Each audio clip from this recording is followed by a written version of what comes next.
นับสนุนโดยเสือโคร่งลุยไฟเพื่อนคู่ใจของคนสำเร็จ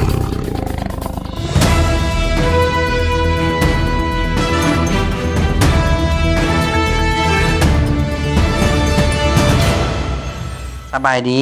ข้าพเจ้าหุ่มพันธ์สัญญาณมื้อนี้ข้าพเจ้าสิขอเอาข้อมูลข่าวสารแจ้งการของกรมที่ดินของกระทรวงทรัพยากรสิ่งแวดล้อมเนาะซึ่งเพิ่นแจ้งการแต่ปี2023พุ่นเพราะว่าเนื่องจากว่าหลายบริษัทที่ประกอบการด้านอสังหายังบ่ทันได้ไปจดทะเบียน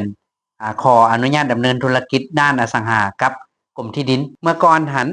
แม่นเฮาจะขอใบอนุญาตดำเนินธุรกิจจากกระทรวง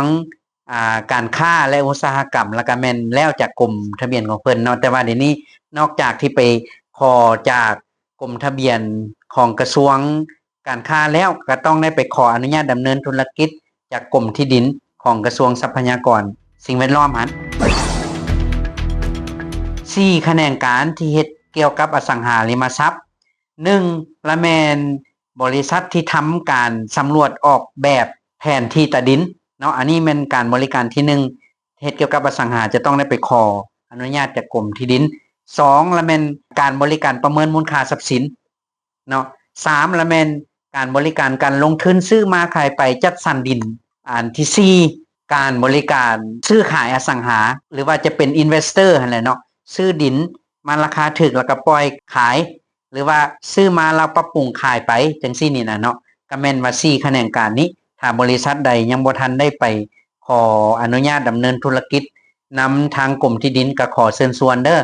เดี๋ยวจะมีแจ้งการแนวใดที่เกี่ยวข้องกับอสังหาเนาะข้าพเจ้าก็สิขอเป็นขัวต่ออันนึงให้กับทางกรมแล้วก็ทางคนอสังหาของพวกเฮาเนาะจะมาแลกเปลี่ยนจะมาแจ้งข่าวสู่พี่น้องอสังหาสำหรับคลิปนี้มีเท่านี้เพื่อบ่ให้พลาดสิ่งดีๆที่ขาดพระเจ้าจะมาแลกเปลี่ยนก็ขอให้กด Subscribe ขอบใจสำหรับผู้ที่ติดตามเดี๋ยวพบกันในคลิปต่อไปสบายดี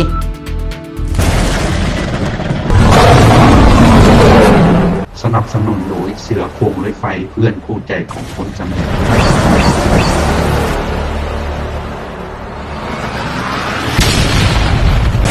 มีจำหน่ายตามห้างมินิมาร์ทใกล้เงินหา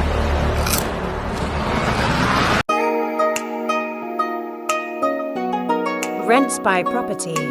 the leading property agency in Laos.